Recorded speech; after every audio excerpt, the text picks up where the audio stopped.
Lepo pozdravljeni vsi skupaj, nekaj se nas je še zbralo, nekaj se jih bo verjetno še počasi pridružilo, ampak da ne bomo dolgovezili pa čakali, ker ne vemo, kdaj se pridružijo, bomo kar začeli.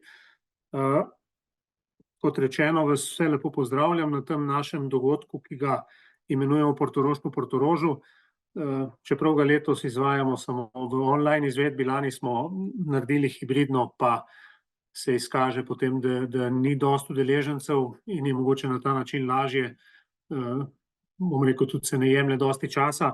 Namenjen je pa dogodek temu, da gremo še enkrat čez zaključke letošnjega posveta, da izpostavimo tiste zadeve, ki so najbolj pomembne in da dobimo tudi odziv s pristojnih strani ministrstev. Tako da jaz se zahvaljujem, udeležbo so potrdili strani Ministrstva za solidarno prihodnost, se bojo potem na koncu tudi odzvali in je tako tudi prav, to je nenazadnje resorno ministrstvo. Zdaj iz Ministrstva za finance nismo dobili potrditve, bomo videli, če se mogoče pridružijo. Druga ministrstva niti niso bila toliko udeležena pri zaključkih, sicer je pa tako, da bojo vse zaključke še enkrat dobila vsa ministrstva po današnjem dnevu, v naslednjih dneh, pa jih bomo prosili tudi za pisni odziv.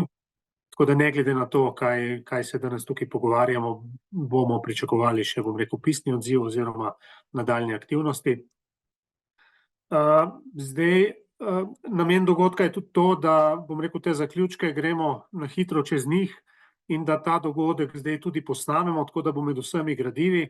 Zdaj, kar se tega tiče, tisti, ki ste bili nadaljavo prisotni na letošnjem posvetu, ste bolj seznanjeni s tem, tisti, ki ste bili v živo, ste sicer videli, da so težave, ampak imeli smo velike probleme zaradi težav na omrežju v hotelu, tako da tam video in zvok ni funkcioniral, tako da na koncu smo iz vsega tega uspeli rešiti sekcijo za promet z nepremičninami, pa sekcijo za ocenjevanje in vrednotenje nepremičnin, ki je bila izvedena potem naknadno, oziroma nadaljevanje je bilo izvedeno naknadno. Vsi ti posnetki, ki smo jih rešili oziroma ki so bili urejeni, bojo tudi naloženi na Huvo, hkrati bo na Huvo bojo naložene vsa gradiva, ki smo jih prejeli od predavateljev. V pripravi je pa tudi zbornik, mislim, da bo danes zaključen, tudi v zbornik bomo vključili zaključke posveta, tako da zbornik boste pa vsi udeleženci prejeli po mailu v naslednjih dneh enkrat, da ne bom točnih datumov predstavljal skupaj z potrdili o udeležbi. To je, kar se tega tiče. Tako kot sem rekel, namen današnjega dogodka je, da gremo še enkrat čez vse to, kar smo se pogovarjali, pa čez glavne zadeve, pa da dobimo mogoče odziv pristojnih in pa da mogoče damo tudi udeležencem tistih, ki kakšnega odgovora mogoče niste dobili na dogodku, ali pa se vam zdaj kakšna zadeva utrne, možnost, da se o tem pogovorimo. Tako da dogodek je zamišljen tako, da moderatorji posameznih sekcij in pa seveda jaz kot moderator plenarnega dela najprej predstavimo zaključke.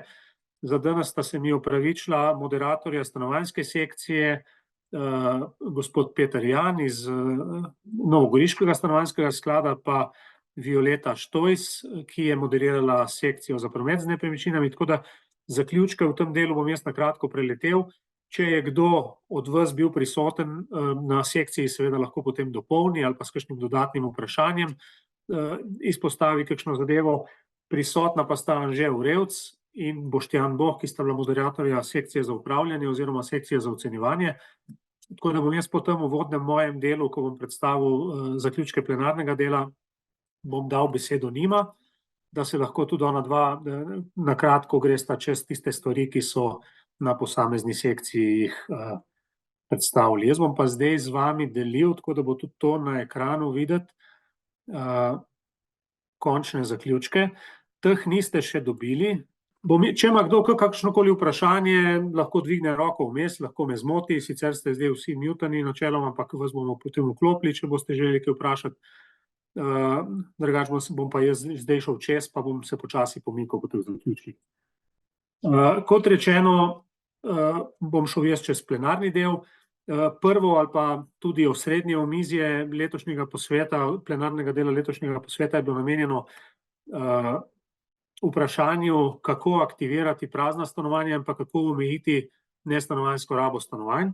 Zdaj, že v sami razpravi, pa že na samem posvetu je bilo videti, da smo s temo kar zadeli, da je bila zelo, zelo aktualna in tudi zelo konkretna. Tukaj ni bilo, lani smo bili bolj splošni in smo želeli letos bolj fokusirano v določeno vprašanje, tako da jaz mislim, da smo s temo zadeli, pa tudi v dneh po posvetu, glede na medijske objave, ocenjujem, da smo res izbrali dobro temo in upam, da bodo ti zaključki, ki jih bom zdaj na kratko predstavil, tudi prinesli nek rezultat. No, seveda to ni odvisno toliko od nas, kot od pristojnih ministrstev, pa bomo o tem potem kakšno besedo več rekli. Tako da na omizju je začel uvod in naredil gospod Urevc, ki je predstavil eno svoje videnje na celotno problematiko praznih stanovanj in nestanovanjske rabe stanovanj. Gospod Černe je v nadaljevanju spregovoril o krožnem gospodarjenju s prostorom, tudi zelo zanimiva tema. Se pravi, ne samo kako izkoriščati obstoječi stanovanjski fond, ampak tudi obstoječa zemljišča, komunalno opremljena in pa tista, ki so v bistvu že pozidana.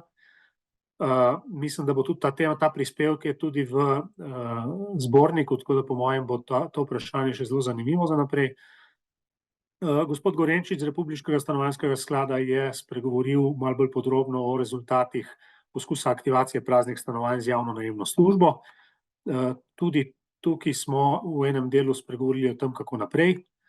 Potem je gospod Jukič predstavil smiselnost gradnje javnih stanovanj v primerjavi z njihovim zagotavljanjem v obliki podnajema, predvsem v okviru javne najemne službe. Gospod Tilija z Ministrstva za visoko šolstvo, znanost in inovacije je predstavila razmere na področju študentskih nastanitev in je tudi predstavila predvidene projekte za gradnjo novih študentskih domov. Potem je gospa Tajmer z Ministrstva za gospodarstvo, turizem in šport predstavila predloge sprememb kratkoročnega oddajanja nepremičnin v okviru novega zakona o gostinstvu. Ta tema je bila tudi v dneh po posvetu izjemno odmevna, ker so ti načrti prišli v javnost in je seveda se odprla kar ostra polemika glede tega. Mogoče je na tem mestu pač treba povedati, da vsak tak načrt za dodatno regulacijo seveda zmoti tiste, ki v tem segmentu delujejo. To je logično, ampak brez tega se ne da. Če želimo nekaj spremeniti, bo treba pač tudi ukrepe, ki niso toliko priljubljeni, vsaj med nekaterimi sprejeti. No, potem sta imela pa predstavnika ministrstev čas za odziv, tako da je najprej dr. Ploštajner z Ministrstva za solidarno prihodnost se odzval na omenjene predstavitve. Potem pa smo dali besedo še magistri Božič, državni sekretarki z Ministrstva za finance, ki se je odzvala glede, bom rekel, naših predlogov za spremembo na področju davčne politike. Zdaj, stališče Ministrstva za finance je, da ti ukrepi davčne politike ne morejo biti samostojni in ne morejo biti glavni pri reševanju stanovanjske problematike, ampak so lahko samo neki podporni ukrepi, kar je načeloma res. Meni se je zdelo najbolj pomembno to, da je izpostavila nujnost medresorskega sodelovanja, na kar pa seveda tudi mi sami nimamo posebnega vpliva. Potem smo določena vprašanja odprli tudi v razpravi. Gospod Krivec iz časnika Finance je opozoril na njihovo analizo, ki so jo objavili v časniku Finance, glede praznih stanovanj. Je opozoril, da jih je po podatkih, ki so jih zbrali v Ljubljani, kar 11.500 praznih, v Mariboru pa 5.000. To je tudi pomembno izhodišče za nadaljne ukrepe. No in po zaključku razprave sem jaz nekje predstavil tisto, kar izhaja iz posameznih predstavitev, in to jemljemo zdaj kot zaključke prvega omizja, pa lahko na hitro to preberem, vidite pa na ekranu. Se pravi, prvi zaključek je bil, da moramo z različnimi davčnimi ukrepi destimulirati vlaganje sredstev v stanovanjske nepremičnine in stimulirati oddajanje praznih stanovanj. Določene te ukrepe predlagane smo tudi izrecno navedli, sicer je pa to odprta stvar, to je tudi stvar ocene pristojnega ministrstva. Potem smo rekli, da je treba znižati davčno breme prihodkov iz naslova oddajanja nepremičnin v najem, hkrati s tem pa povečati nadzor in preprečevati oddajanje na črno ali s fiktivno določenimi najemninami, namenjenimi zniževanju davčnih bremen. Potem smo rekli, da je treba preveriti pogoje izvajanja javne najemne službe in jo narediti bolj privlačno za lastnike praznih stanovanj, vključno z davčnimi spodbudami. Nemudoma je treba izboljšati pravno varnost najemodajalcev, saj je to poleg visokih davčnih bremen eden od glavnih razlogov za prazna stanovanja. Na državni ravni predlagamo uvedbo strožje regulacije oddajanja stanovanjskih nepremičnin v turistične namene in lokalnim skupnostim omogočiti, da na določenih območjih to dejavnost v celoti prepovejo. To je tudi tisto, kar izhaja načeloma iz načrtov, ki so jih predstavili z Ministrstva za gospodarstvo. In pa pospešiti je treba načrtovane projekte za izgradnjo študentskih domov, s čimer se najemni trg razbremeni sezonskega povpraševanja študentov. To je nekje tisto, kar izhaja iz predstavitev in razprave prvega omizja. Na drugem omizju smo govorili o zelenem prehodu v večstanovanjskih stavbah. Najprej je magister Potočar z Ministrstva za okolje, podnebje in energijo predstavil načrte, bom rekel, z zelenim prihodom, pri tem se je čim bolj fokusiral oziroma se osredotočil na večstanovanjske stavbe in tiste ukrepe, ki jih na ministrstvu načrtujejo v zvezi s tem. Kar nekaj dokumentov in predpisov je zdaj v pripravi oziroma so že v taki ali drugačni fazi tudi javne razprave. Potem v nadaljevanju je dr. Medved z Fakultete za elektrotehniko predstavil skupnostni pogled na sončne elektrarne in na mobilnost. To je nek, bom rekel, modern vidik tega, kako se lahko skupnosti etažnih lastnikov povežejo, ne samo nujno znotraj ene stavbe, ampak lahko tudi več stavb skupaj in olajšajo v bistvu po eni strani investicije, po drugi strani pa tudi samo oskrbo z električno sončno energijo, bomo rekli. Potem je gospod Berlič iz podjetja SPL predstavil v tem kontekstu en konkreten projekt, ki so ga izvedli, in sicer skupaj z podjetjem Porsche Slovenija. Iz tega podjetja se nam je potem pridružil gospod Lukič, ki je tudi bolj praktično predstavil ta projekt. Če sodim po odzivu udeležencev v dneh po posvetu, je naletelo na kar pozitiven odziv ta predstavitev. Tako da recimo, da je to dobra praksa, ki se bo mogoče še bolj prijela v bodoče. V nadaljevanju smo potem dali besedo še gospodu Darku Sajku z Ministrstva za gospodarstvo, turizem in šport, ki je predstavil aktivnosti ministrstva na področju promocije uporabe lesa, kar je lahko tudi eden od pomembnih vidikov, bomo rekli, zelenega prehoda v večstanovanjskih stavbah, ki se do zdaj ni dovolj poudarjal. No, potem na koncu predstavitev smo dali besedo gospodu Polajnarju z Ministrstva za solidarno prihodnost, ki se je odzval na tiste ključne točke, bom rekel, polemične točke, ki smo jih izpostavili v zvezi z upravljanjem večstanovanjskih stavb, ker določena vprašanja glede zelenega prehoda se nanašajo tudi na, ali pa predvsem na učinkovitost upravljanja večstanovanjskih stavb. Tudi v tem delu smo imeli potem razpravo, kar dolgo, no in na koncu smo nekako v teh zaključkih zbrali 5 točk. Se pravi, da je nujno poenostaviti in poenotiti sistem odločanja o izvedbi različnih investicij, saj je ta še vedno preveč zapleten in nejasen, čeprav smo pohvalili spremembe iz leta 2021, ki so prinesle določeno racionalizacijo teh postopkov. Poenostaviti bilo treba davčno obravnavo prihodkov stavbe iz naslova oddajanja skupnih delov v najem, ko se etažni lastniki odločijo, da prihodke prenesejo v rezervni sklad. Smiselno bi bilo davek vezati na stavbo in ne na etažne lastnike, ter za te prihodke določiti enotno davčno stopnjo. To je spet odvisno od pripravljenosti Ministrstva za finance. Bi pa tak ukrep bistveno poenostavil ta segment upravljanja. Prevetriti bi bilo treba sistem določene višine obveznega prispevka v rezervni sklad, in sicer tako, da se zviša prispevne stopnje v vseh starostnih razredih stavb v etažni lastnini.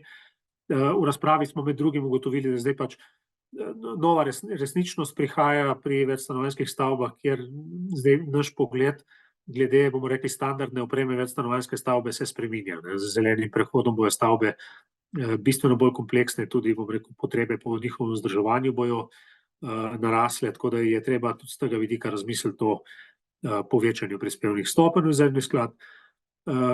Potem smo rekli, da je vgradnjo sistemov za proizvodnjo električne energije in za zagotavljanje mobilnosti smiselno izvajati sistemsko, ne pa jih prepuščati posameznim etažnim lastnikom. Ta zaključek, bom rekel, je rezultat tudi odziva z trga oziroma tega, kar mi že vemo, da se dogaja na trgu, da posamezni etažni lastniki se seveda sami znajdejo, če ni skupnega pristopa v posamezni stavbi, in to lahko po eni strani predstavlja nevarnost, po drugi strani pa tudi učinkovitost takih rešitev ni najboljša. Tako da smo tudi to predlagali. In pa za zagotavljanje lažjega izvajanja in financiranja ukrepov za zeleni prehod bi bilo treba, glede na težave pri najemanju kreditov v breme rezervnega sklada, poiskati alternativne vire financiranja, pri čemer bi veljalo določene začetne korake financirati z nepovratnimi sredstvi. Ti koraki bi namreč lahko etažne lastnike dodatno motivirali za sprejemanje končnih odločitev. Ugotovili smo, da podobne prakse obstajajo v drugih državah tudi, v drugih državah Evropske unije, kjer v bistvu iz javnih sredstev se zagotovi tiste najbolj ključne prve korake, pred katerimi v bistvu niti ne morejo etažni lastniki oceniti končnega rezultata takih ukrepov, tako da bi bilo mogoče smiselno o tem razmisliti. Zdaj moram tudi tukaj reči, da je bil letos odziv Ministrstva za okolje, podnebje in energijo odličen in tudi v dneh po posvetu smo bili v kontaktu, tako da bomo te zadeve vsekakor razvijali naprej, ker je pač osnovne aktivnosti morajo biti izvedene z njihove strani. No in potem v popoldanskem omizju smo razpravljali o vplivu poplav in plazov na nepremičninski sektor.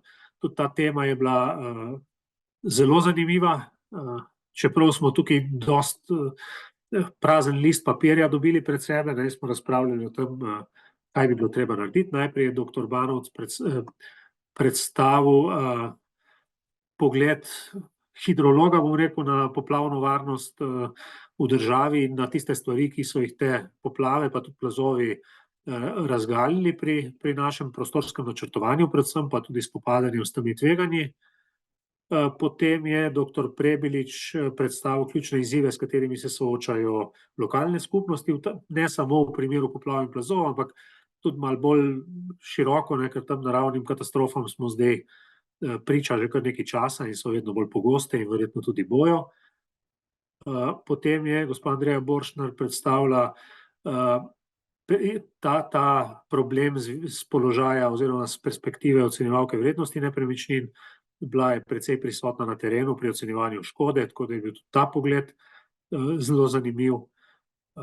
In pa nazadnje je gospod Andraž Zorec predstavil še težave, ki jih zaznavajo strokovnjaki na področju zavarovanja premoženja. Tudi to se je v času po poplavah in plazovih izkazalo kot pomembno. V samem zaključku omizja smo dali besedo še predstavnici podjetja Lumar, ki je na kratko predstavila, kako vidijo oni v podjetju prednosti, bom rekel, te montažne lesene gradnje na takih območjih, tako z vidika zmanjševanja tveganj, kot tudi hitrosti pri odpravljanju posledic oziroma zagotavljanju nadomestnih gradenj. Tudi tukaj smo potem kar imeli daljšo razpravo. Zdaj, ta plenarni del je bil zelo lepo posnet, je vse super, tako da vsi ti posnetki bojo tudi na Hovi objavljeni in si to lahko še enkrat pogledate, če koga zanima, pa tudi tisti, ki niste bili mogoče zraven. Tudi v tem delu smo potem sprejeli nekaj zaključkov. Se pravi, poudarili smo, da je treba v primeru takšnih katastrof dosledno ugotavljati, kje so bile storjene napake in zahtevati odgovornost od odgovornih strokovnjakov in odločevalcev. Nekako smo se strinjali, da to ni nujno najbolj pomembno zaradi kaznovanja, ampak predvsem zato, da takih napak ne bi v bodoče več delali, tako da mogoče tukaj nismo najbolj dosledni. Potem smo opozorili na to, da se s kolektivizacijo odgovornosti ne demotivira ljudi pri tem, da bi sami poskrbeli za upravljanje tveganj in za zavarovanje škode, ki bi nastala na njihovem premoženju. Vsak tak dogodek pa seveda po drugi strani tudi zavarovalnice spodbudi k dvigu standarda na področju zavarovanja in ugotavljali smo, da se bo tudi pri tem kar precej poznalo potem v prihodnjih letih ali pa že mesecih. Potem smo rekli, da pri sprejemanju ukrepov za odpravo posledic moramo paziti, da ne bomo izpuščali pomembnih korakov, predvsem pri umeščanju v prostor pa pri, bom rekel, temu zagotavljanju varnosti objektov, da ne bi v bistvu s temi ukrepi, ko želimo nekaj na hitro rešiti, še povečevali tveganje v bodoče.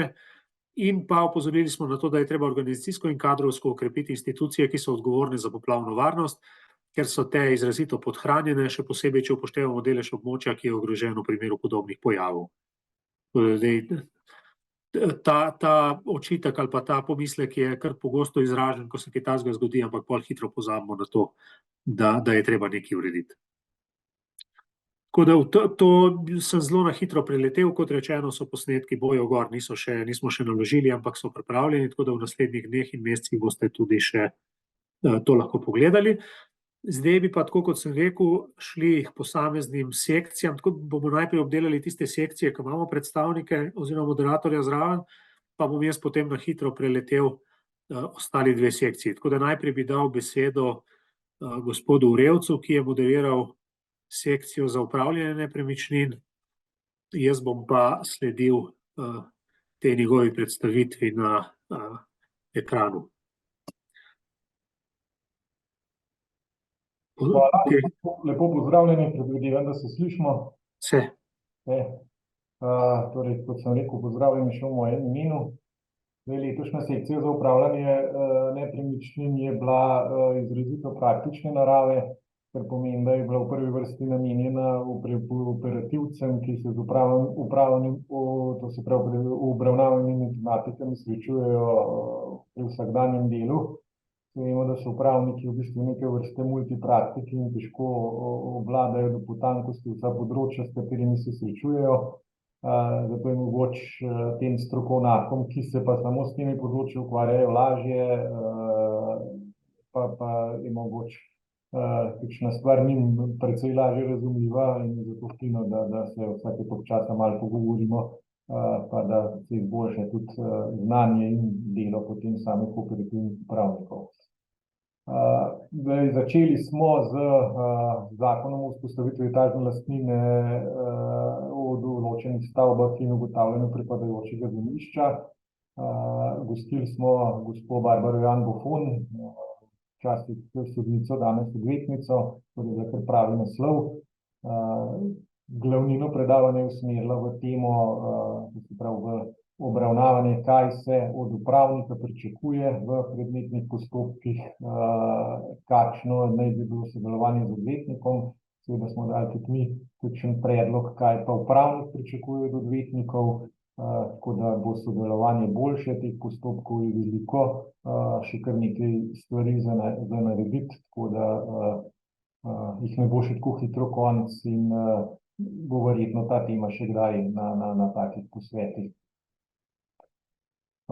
Potem je sledila že kar naša klasika, se pravi vsako leto, mislim, da je že kar tradicionalno, povabimo tudi stanovanjsko inšpekcijo, da nam predstavijo, kaj se tam aktualnega dogaja. Gospa Nevenka Kosec iz inšpektorata za stanovanje je povedala, da je bilo v letošnjem letu, mislim, da 20 usmerjenih nadzorov zoper upravnike večstanovanjskih stavb. To se pravi, in sicer ali je pripravljen in sprejet načrt vzdrževanja, pa to novo določilo zadnjih sprememb stanovanjskega zakona je odprt ločen račun za vodenje rezervnega sklada oziroma je sprejet sklep etažnih lastnikov, da ostane vodenje na enotnem računu. V 6 nadzorih so bile ugotovljene lažje kršitve in je bilo izrečeno opozorilo, v enem je pa bila ugotovljena nepravilnost pri pripravi načrta vzdrževanja, ker je šlo za kršitev po 26. členu stanovanjskega zakona, ravno to je bilo upravniku izrečeno opozorilo. Tudi v prihodnje bo inšpektorat nadaljeval z usmerjenimi nadzori. Potem v sami razpravi je bilo pa izpostavljeno na taka pereča tematika, in sicer v kolikem času je pričakovati v primeru recimo čiste pasivnosti etažnih lastnikov, ko ne sprejmejo načrtov vzdrževalnih del, ko ne potrdijo nekih nujnih sanacij in tako naprej. Glede na to, da to namesto njih lahko naredi stanovanjska inšpekcija, koliko časa od vloge se pričakuje nek rezultat, No, tukaj je bilo opozorjeno, da je stanovanjska inšpekcija kadrovsko precej podhranjena in ti postopki trajajo vsaj pol leta v zadnjem času, kar tam do enega leta ali še več. Zato je bila kot ena taka dodatna rešitev ponujena ali sama izvedba tistih rednih vzdrževalnih del manjše vrednosti, katere upravnik mora izvesti že sam po sebi, oziroma nujna vzdrževalna dela, ki jih ravno tako lahko izvede. Seveda tukaj govorimo samo o tisti osnovni sanaciji, da se ne povzroča škoda, ne pa seveda o celoviti sanaciji, ki smo pa še vedno vezani na načrt vzdrževalnih del oziroma v končni fazi na odločbo inšpekcije, če so etažni lastniki preveč pasivni. Naslednja tema, podobna kot zakon o vzpostavitvi etažne lastnine, je tudi novost od leta 2022. Imamo novi zakon o katastru nepremičnin, ki ureja evidentiranje nepremičnin. V bistvu smo geodetske evidence kar precej, obrnili na glavo. Združili smo zemljiški kataster pa kataster stavb v enotno evidenco.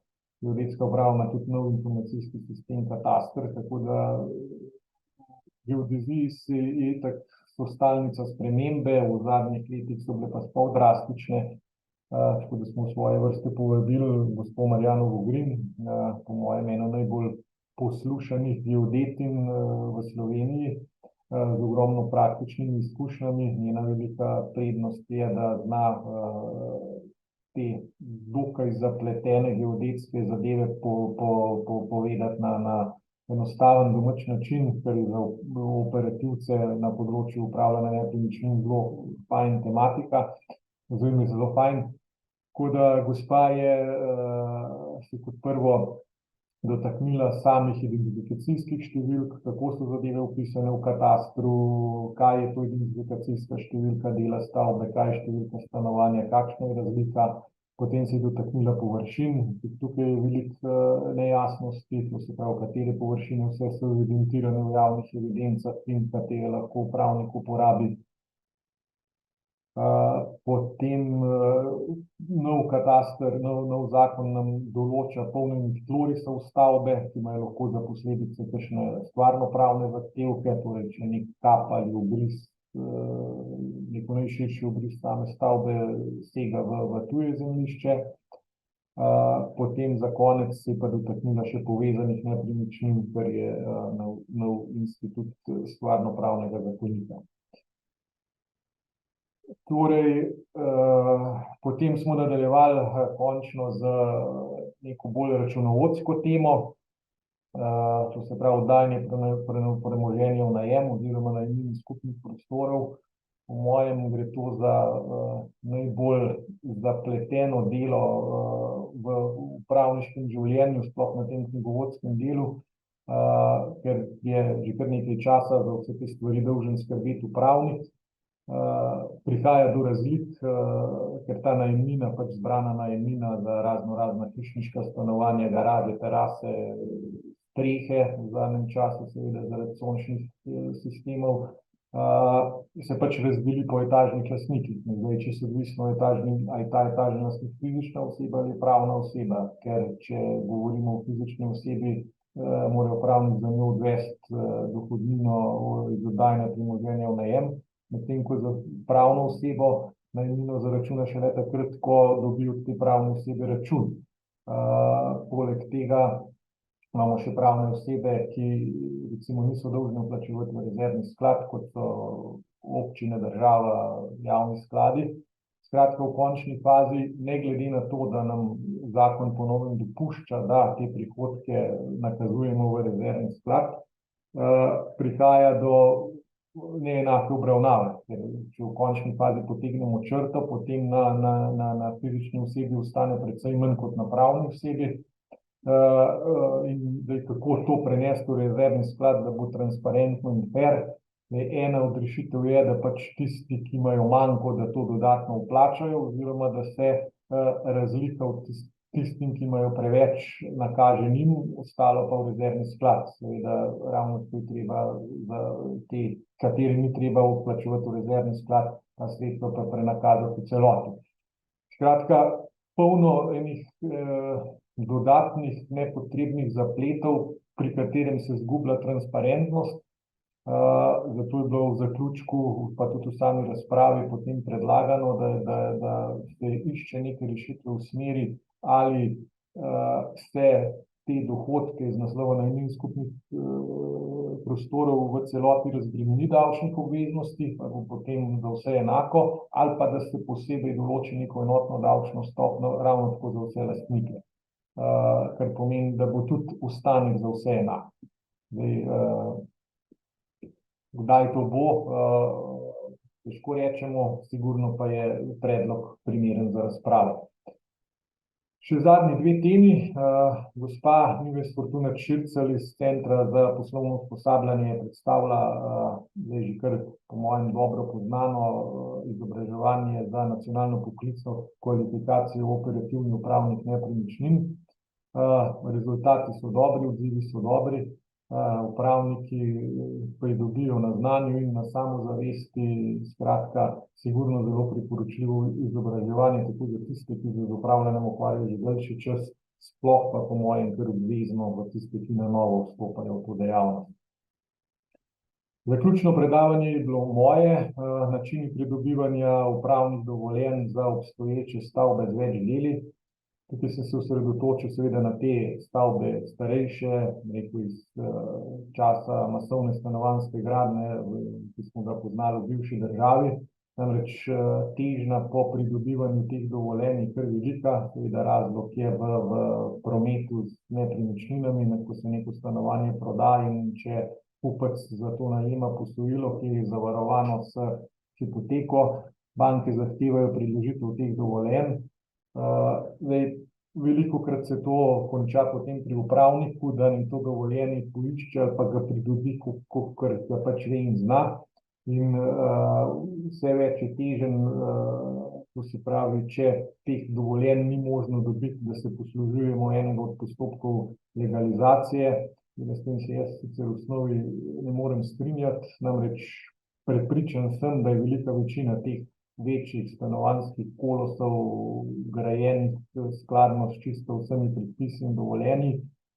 In zdaj, če je sama odločba, sam papir izgubljen, oziroma se ga nikakor ne more najti, če ne pomeni, da stavba pa potem dovoljen nima.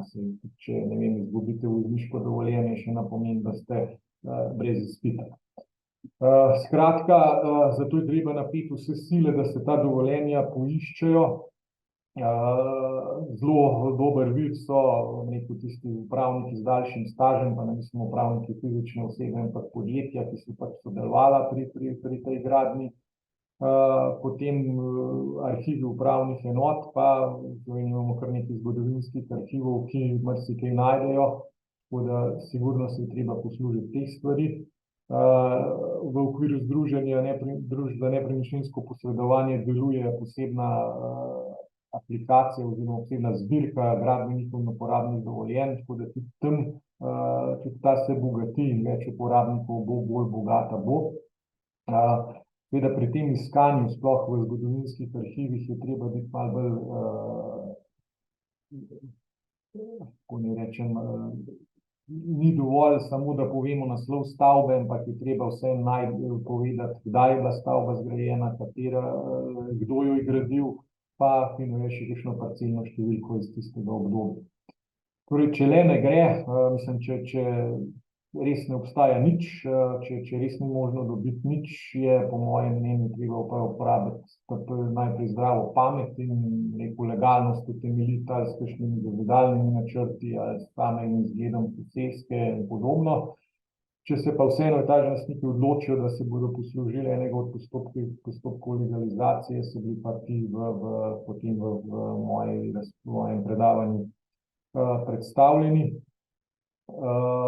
Zdaj, problem tega je, da ker s samim postopkom legalizacije v bistvu na nek način priznamo nelegalnost stavbe, in takojšnja kazen, ki temu sledi, nadomestilo za degradacijo in uzurpacijo prostora. To je še en razlog, da se teh postopkov res poslužujemo v skrajni sili. Zdaj je pa še ena nova informacija. V petek je Ustavno sodišče odločilo, da je 146. člen gradbenega zakona, to je ta, ki v bistvu določa to legalizacijo za objekte daljšega obstoja. To so praktično vsi objekti grajeni pred 1.1.2005 in ki so bili najbolj množične legalizacije, ker je bilo praktično možno legalizirati karkoli. Je Ustavno sodišče je odločilo, da do njegove dokončne odločitve so ti postopki zaustavljeni. To pomeni, da tudi tisti, ki so že v teku, ne tečejo več in novi se ne morejo začeti. Zdaj, to je kar pomembna informacija. Sigurno bo rešitev Ustavnega sodišča malo zapletla v to stvar, tudi tukaj, kakšna pa bo, pa seveda ne vemo. Torej, ni drugega, kot da čakamo.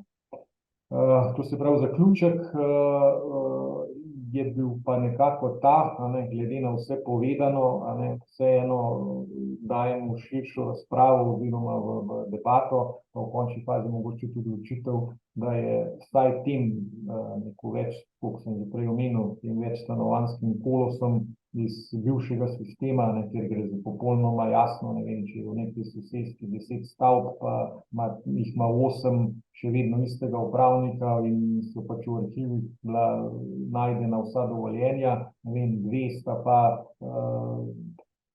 zaradi kakršnihkoli razlogov, ne vem, lahko so tudi kakšne škode, kraje, požari, poplave in tako naprej, tisto dokumentacijo odplaknila. In zdaj, da ste 2 popolnoma isti stavbi kot ostalih 8, pa kar brez dovoljenj, seveda to ni ravno najbolj smiselno in etažni lastniki teh 2 stavb siliti v neke postopke legalizacije, ki so v končni fazi dolgotrajni in dragi.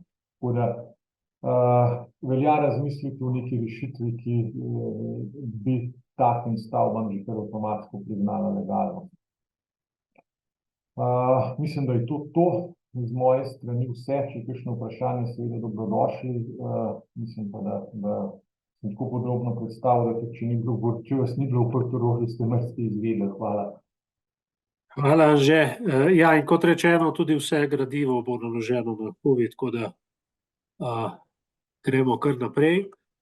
Kot rečeno, je z nami tudi Boštjan Boh, ki je bil moderator, ki je tradicionalni moderator sekcije za ocenjevanje vrednotenja nepremičnin. To sekcijo smo razdelili. Prvi del je bil izveden v Portorožu, potem pa zaradi tehničnih težav, ki sem jih prej opisal, smo drugi del izvedli prejšnji petek, oziroma zdaj predprejšnji petek v Ljubljani na GZS-ju. Ta videoposnetek bo tudi naložen gor, tako da si lahko vse to pogledate. Zdaj bi pa kar tebi dal besedo, Boštjan, da greš na kratko čez to. Hvala lepa. Jaz ne bom tako dolg, zato ker mislim, da bo vse predstavljeno, vse posneto, tako da se bo dalo pogledati. Mi smo na Portorožu, ko smo začeli zjutraj, bili zelo navdušeni. Imeli smo online srečanje Balkana in pa Srednje Evrope, kjer smo pregledali, kaj se dogaja v vseh teh sosednjih državah. Hočemo ali ne, smo zelo vpleteni v ta prostor in tudi nepremičninska dogajanja v sosednjih državah zelo vplivajo na dogajanje pri nas, tako da je fajn, da smo seznanjeni, kakšne podatke oni vodijo, kako jih se da obdelovati in pa te načine. Vse te načine smo predebatirali dovolj podrobno, tako da se lahko ocenjevalci pri tem znajdemo tudi, če dobimo naročilo iz sosodne države oziroma si pomagamo med sabo, tako da se vključi tudi tuji ocenjevalci in potem skupnimi močmi te stvari lahko dosti dobro rešimo. Pogledali smo tudi, s kakšnimi orodji oni to delajo. Ta umetna inteligenca prihaja. Hočemo ali ne, imamo jo tukaj, zdaj pa kako jo bomo uporabljali, je pa naš problem.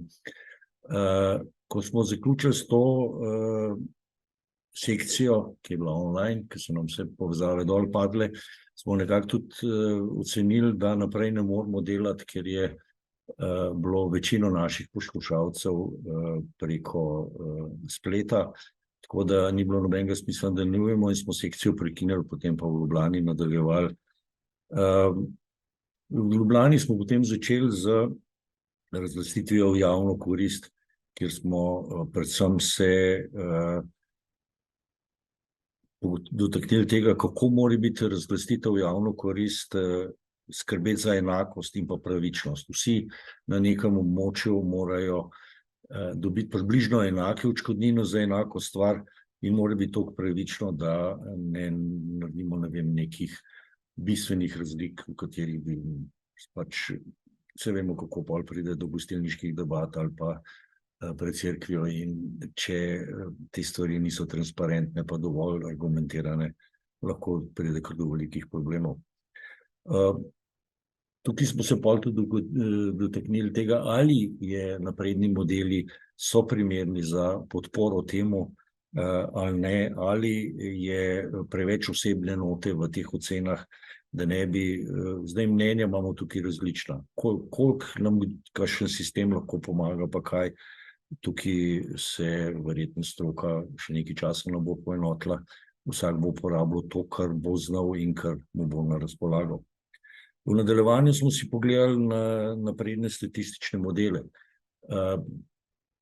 Te napredni statistični modeli so bili nekako primerjani z sodobnimi avtomobili, ki so lahko nam neke asistenčne modele nudijo, da kako vozimo avto, lahko so pa že skoraj popolnoma avtomatizirani, da nas pripeljejo iz kraja A v kraj B, kjer v bistvu mi samo spremljamo to vožnjo.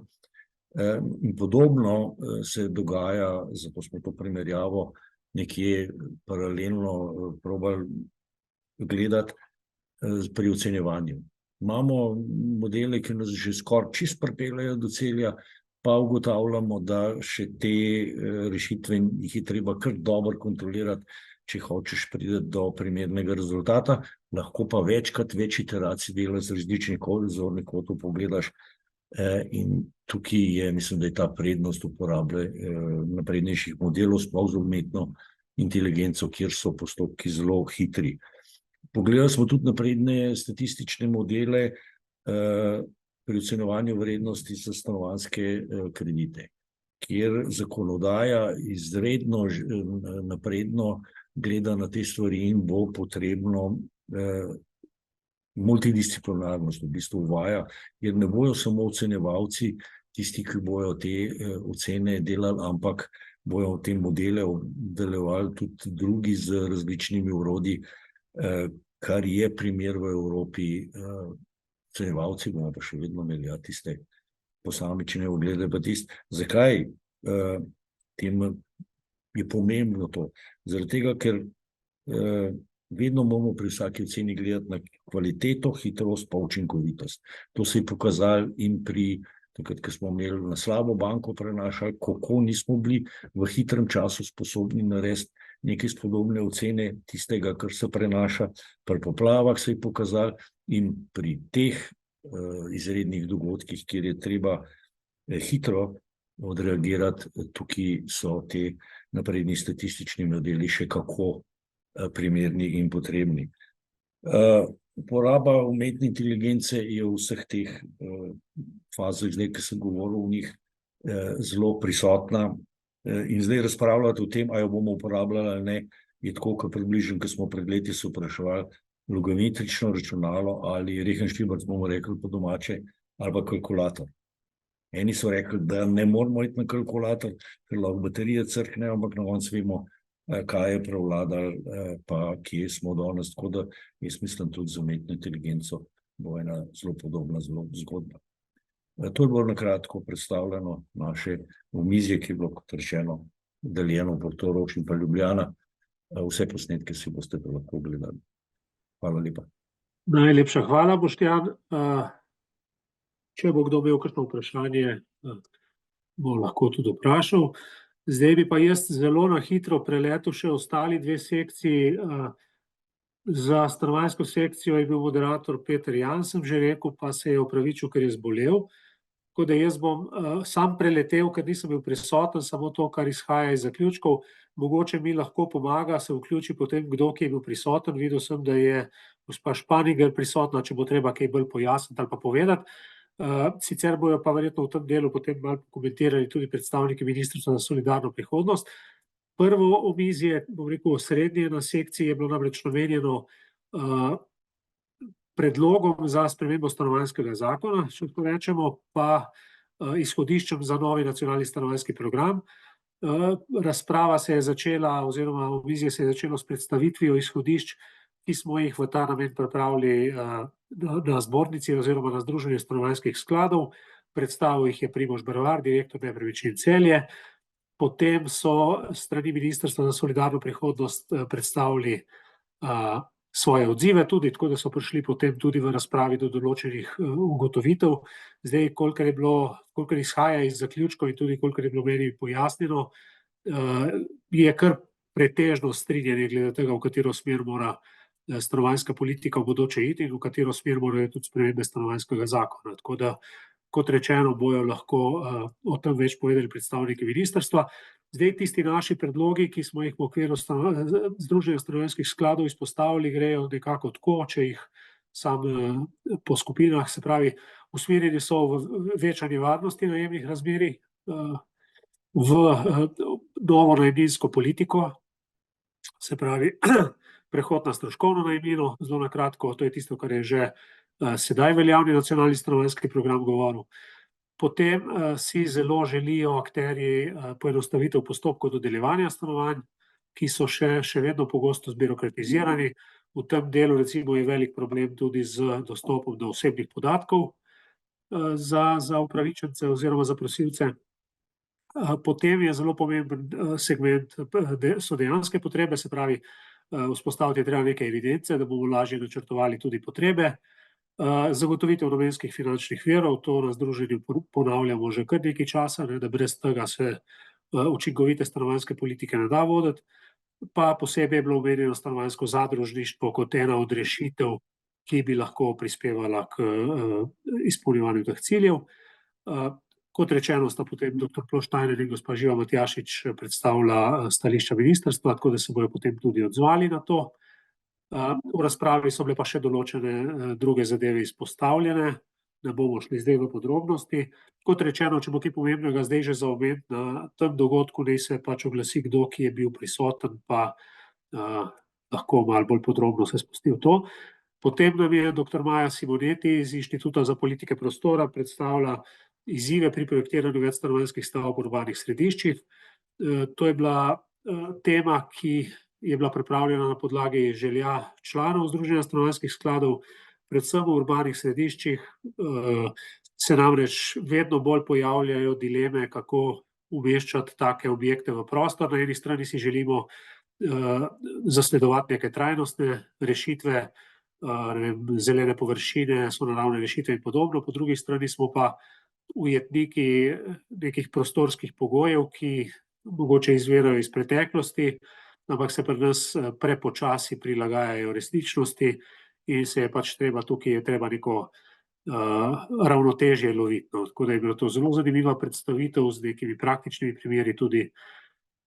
Potem sta dr. Mitja Košir in magister Božiček z Fakultete za gradbeništvo in geodezijo predstavila osnutek smernic za nizkoogljične stavbe. Gre za en dokument, ki smo ga naročili na Združenju stanovanjskih skladov, zato da se bojo skladi lažje odločali oziroma da bojo lažje izvajali ta nove standarde gradnje za nizkoogljične stavbe, se pravi ta prehod bom rekel, pri stavbah, pri gradnji v stavbe, ki imajo manjše izpuste. Tako da te smernice so pomembne tudi zato, da se bo dalo potem spremljati rezultate in pa se potem prilagajati tudi tem novim zahtevam. V zaključku sekcije je potem gospod Dajčman predstavil težave pri zagotavljanju kibernetske varnosti v organizaciji, potem se je bolj osredotočil na stanovanjske sklade oziroma na njihove specifike pri poslovanju in na podatke, s katerimi sami upravljajo. Potem je pa še gospod Lackovič iz medobčinskega stanovanjskega sklada Maribor predstavil digitalno poslovanje njihovega sklada, predstavil ključne procese poslovanja in kako se pač temu prilagajajo, tako da iz tega tudi neke predloge za ostale sklade. To je to. Potem pa še zadnja sekcija, ki nam ostane, gremo se tukaj na kratko čez.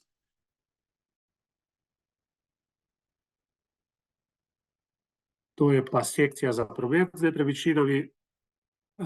Tukaj je bilo osrednje omizje namenjeno pričakovanim spremembam zakona o nepremičninskem posredovanju. Podnaslovili smo to omizje, kje smo in kako naprej. Zelo zanimiva debata se je razvila tudi zato, ker je dan prej bila objavljena odločitev Ustavnega sodišča.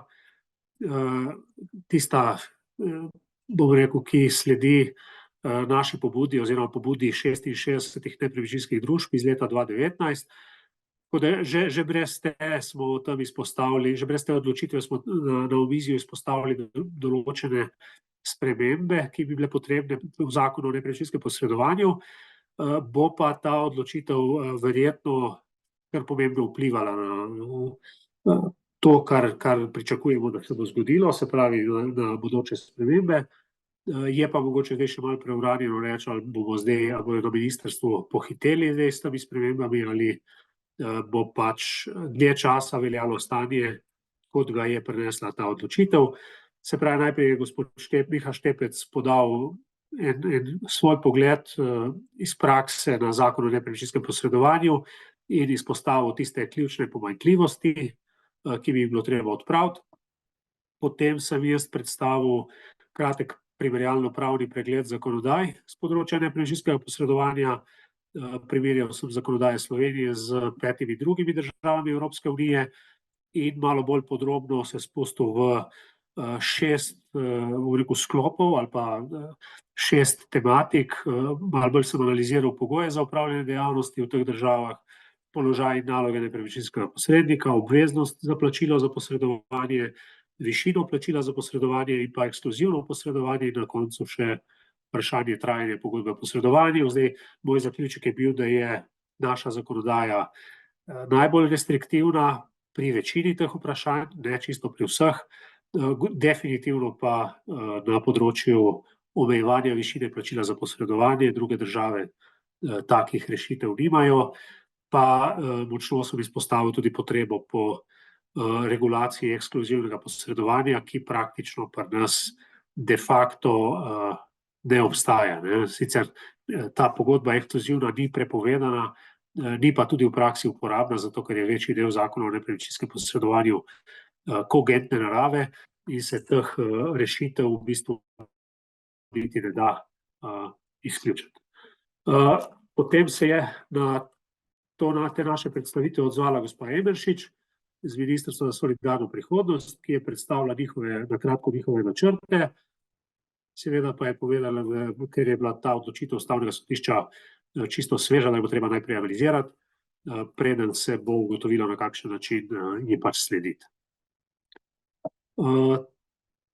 To je bila ta tema. Potem v nadaljevanju je sponzor podjetja Elementum d.o.o., gospod Slapšak, v njihovem imenu podal informacijo o investiranju v plemenite kovine in kako lahko to predstavlja neko alternativo investicijam v nepremičnine, pa tudi kako so ti dve področji lahko kompatibilni in sinergični. Potem je gospa Borštner iz podjetja ATU spregovorila o legalizaciji neskladnih gradenj na podlagi določb gradbenega zakona. To je vprašanje, ki je za promet z nepremičninami izjemno pomembno, predvsem zato, ker banke zdaj, se pravi predvsem takrat, ko se nakup nepremičnine financira z kreditom in banke zdaj dosledno zahtevajo, da je dokumentacija urejena. Zdaj, tudi na tem področju bo pomembno zdaj tisto, kar je prej že predstavil, se pravi ta nedavna odločitev Ustavnega sodišča, da se te postopke legalizacije zadrži po 146. členu gradbenega zakona, tako da bo po mojem to predstavljalo kar eno precejšnjo oviro v prometu z nepremičninami, oziroma če nič drugega se bodo ti postopki podaljšali. Zdaj, kako konkretno bo to v praksi vplivalo, bo treba še malo počakati, da bomo analizirali. Tudi na sekciji za promet z nepremičninami je zdaj že tradicionalno, da stanovanjska inšpekcija predstavi rezultate usmerjenega nadzora. Zdaj stanovanjska inšpekcija ima v tem delu pristojnosti samo na podlagi določb zakona o varstvu kupcev stanovanj in enostanovanjskih hiš, tako da je Boštjan Rus, inšpektor, podal te glavne ugotovitve iz usmerjenih nadzorov, ki so jih opravili v letošnjem letu. Potem je gospod Stane Starič iz Hranilnice Lon spregovoril o poslovni politiki slovenskih bank glede vodenja fiduciarnih računov. Tukaj je bilo predvsem zanimivo to, da je odgovoril na določene vprašanja, ki se v praksi nepremičninskim posrednikom pojavljajo. Zdaj, fiduciarni računi so pri nas že kar nekaj časa praksa, takrat, ko je bilo pač uvedeno z zakonom o nepremičninskem posredovanju, določena vprašanja pa očitno še vedno ostajajo odprta ali pa se nova odpirajo, tako da je bilo to predavanje tudi zelo praktično. Tako kot lani smo tudi letos to sekcijo zaključili z okroglo mizo, za katero načrtujemo, da bo postala tradicionalna, da bo vsako leto pač na posvetu na tej sekciji nekje predstavljala en zaključek. Spregovorili smo o razmerah na nepremičninskem trgu. Zdaj, novost je bila v primerjavi z lanskim letom, da smo na to omizje povabili tudi dva gosta iz tujine, in sicer gospod Vrtovec, ki je nepremičninska posrednica v Trstu, pa govori slovensko, tako da je lahko, bom rekel, tudi našim udeležencem podala ta vidik, tako z področja zakonodaje, bom rekel, njihove, kot tudi o razmerah na nepremičninskem trgu, in pa udeležil se je tudi gospod Boro Vujović, direktor družbe Opereta d.o.o. z Hrvaške, ki je pa podal, bom rekel, to predstavitev razmer na Hrvaškem. Zdaj, želeli smo, da bi se udeležil tudi kdo iz Avstrije, ki bi bil slovensko govoreči, da bi to postala tudi tradicionalna zadeva, ampak nam letos ni uspelo zagotoviti, tako da bomo se v bodoče še trudili. Drugače pa je to omizje moderirala novinarka Večera, Sanja Verovnik. Sodelovali pa so poleg omenjenih še gospod Danijel Lovšin iz podjetja Kazabela, gospa Urška Hočevar iz Remaxa in pa gospa Pilič iz podjetja Standard. Zdaj, tukaj je zelo kratek povzetek tega, o čem se je govorilo, je pa ta posnetek tudi na voljo bo tudi na voljo na aplikaciji Hova, tako da si lahko to tudi pogledate. Jaz mislim, da smo šli zdaj čez te ključne vsebine iz zaključkov na kratko. Zdaj, če ima kdo kakšno vprašanje, lahko dam še to možnost. Če ne, pa bi jaz prosil zdaj kar predstavnika Ministrstva za solidarno prihodnost. Mislim, da je bilo napovedano, da bo dr. Ploštajner se odzval na tiste stvari, ki se pač tičejo Ministrstva za solidarno prihodnost. Živijo? Zdravo. Pa bi kar dal ti besedo. Ja. Najprej bi se zahvalil za celotno organizacijo, ker je bilo pač za naše ministrstvo in predvsem tudi za nove zaposlene na ministrstvu, pa tudi vedno za vse zaposlene, pač zelo koristno. Jaz bi zdaj zelo na kratko v bistvu samo to, kar smo na stanovanjski sekciji izpostavili stvari, to skupno omizje plenarno, ki je bilo prvi dan, je tako bilo skupno. Tako da se bom raje osredotočil na to, kjer smo se razdelili po sekcijah, da se še strani ministrstva sliši neke osnovne stvari, ki jih načrtujemo v prihodnjem letu in smo jih na stanovanjski sekciji tudi poudarili. Kot je bilo že omenjeno, se v veliki meri strinjamo z predstavniki stanovanjske sekcije, se pravi stanovanjskimi skladi, neprofitnimi stanovanjskimi organizacijami in na nek način tudi občinami, glede ključnih sprememb, ki bi bile potrebne in temeljih nekih stanovanjske reforme. Strani ministrstva je bilo predstavljeno predvsem to, kar mi vidimo, da je najbolj nujno in to, kar smo tudi zmožni realizirati v tem obdobju. Izpostavili smo od teh stvari, ki so bile poudarjene in katere mi mislimo, da so ključne, osnovno je seveda financiranje. To se zdi nam kot osnovni temelj stanovanjske politike in tudi to, kar je država mora zagotoviti, da bo se na lokalnih ravneh lahko odvijala stanovanjska politika, ki je veliko bolj praktična in na terenu. Se pravi, kot smo že omenili, je pač zagotovljeni nek viri, ki so proračunski, cilj pa je, da bi potem v letu 2025 zagotovili tudi nek namenski vir financiranja, ki bi bila neka stalnica in bi prinesel dovoljšno stabilnost v celoten sektor, kar se tiče predvsem javne gradnje. Zdaj, kar se tiče pa ostalih stvari, so pa vezane predvsem na reformo stanovanjskega zakona, ki se bo osredotočila v naslednjem letu predvsem na 4 točke. Prva točka je vezana na vprašanje neprofitne najemnine oziroma stroškovne. Mi vidimo pač neprofitno kot stroškovno in to bi tudi pač morala biti. Ampak predvsem reformo neprofitne najemnine v načinu njenega izračunavanja, določanja in tudi njene višine. Tukaj predvsem poudarjamo strani našega ministrstva, da je glavni problem, ki ga vidimo, je hitro padanje najemnine zaradi načina točkovanja. Potem drugi sklop je vezan na neprofitni najem. Cilj vlade in ministrstva je, da javni najemna stanovanja, kar de facto danes so že, ampak da tudi v praksi postanejo stanovanja tudi za srednji razred, se pravi, da niso več dojeta kot socialna kategorija. Tukaj je ključna v bistvu sama percepcija tega, kaj je javno najemno stanovanje, pa tudi sam način izvajanja razpisov.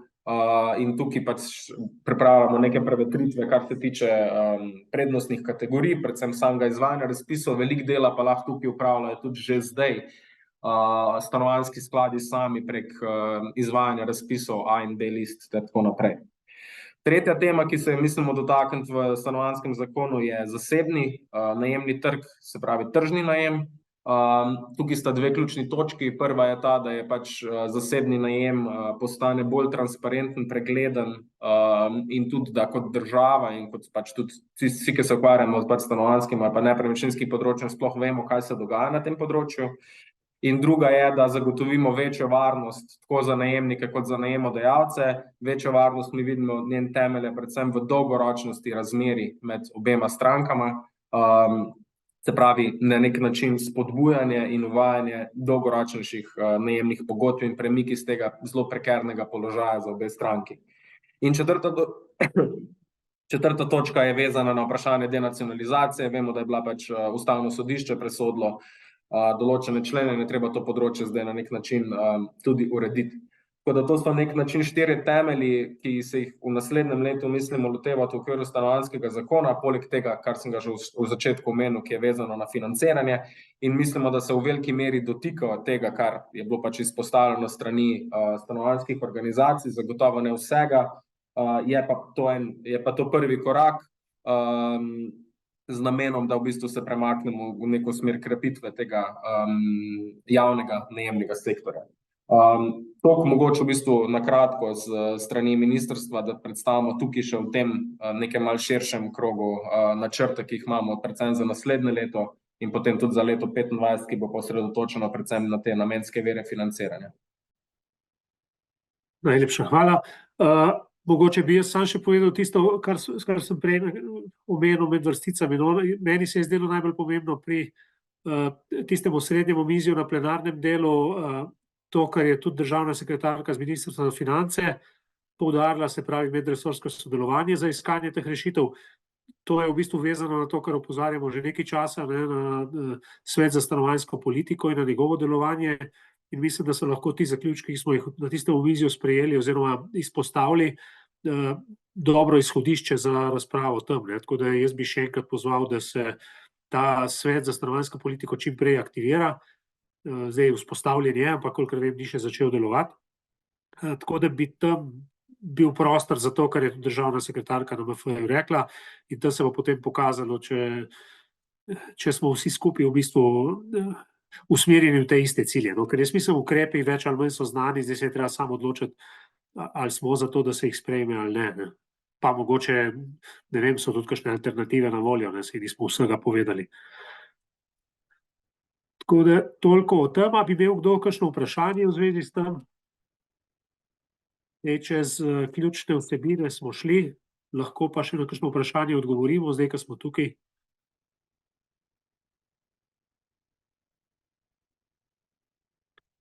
Zgleda, da ne. Potem bi jaz sam še enkrat povedal, da vse gradivo bo naloženo na Huvo, dobili boste po mailu zbornik, tisti avtorji, ki so pripravili tudi pisne prispevke za zbornik, so noter, pa ti zaključki bojo tudi v zborniku in pa dobili boste pa tudi potrdila o udeležbi enkrat v tem tednu, v roku nekaj dni. Če bojo kakršnakoli vprašanja, pa smo vam seveda na voljo. Vsem, ki ste si vzeli leto urco časa, se še enkrat prav lepo zahvaljujem in se seveda priporočam, da bomo tudi nadalje imeli take konstruktivne razprave. Drugače pa upam, da se še kaj pred naslednjim posvetom vidimo tudi na teh vsebinskih temah. Najlepša hvala in lep pozdrav.